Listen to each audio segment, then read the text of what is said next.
បានផ្ដោអស់ពីបេះដូងតែអូនវិញគិតតែខ្លួនឯង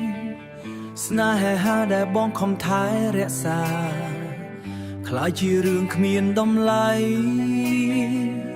បងស្រឡាញ់មិនចេះគិតខ្លួន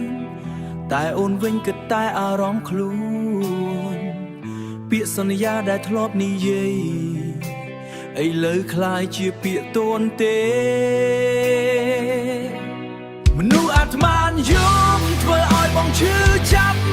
យកស្នេហាបងទៅលេងសើចបងផ្ដល់អស់ហើយតែអូនមិនយកចិត្តទុកបងឲ្យឈឺតែម្នាក់ឯងមនុស្សអាត្មានិយមមិនយល់ចិត្តគេគិតតែខ្លួនឯងមិនខ្វល់អ្នកណាគិតតែខ្លួនឯងមិនខ្វល់អ្នកណាស្នេហានេះចាញ់ហើយព្រោះបងស្មោះតែអូនម្នាក់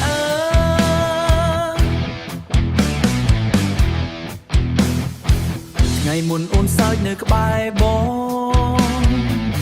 ថ្ងៃនេះអូនបែរចេញទៅឆ្ងាយដូចបងគ្រាន់តែជាមនុស្សម្នាក់ដែលអូនប្រាប់ពេលអូនចង់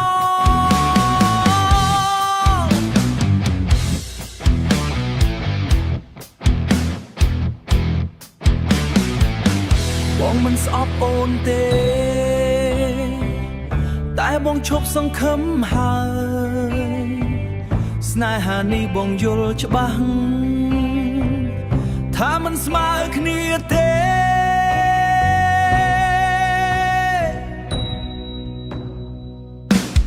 មនុស្សអាត្មា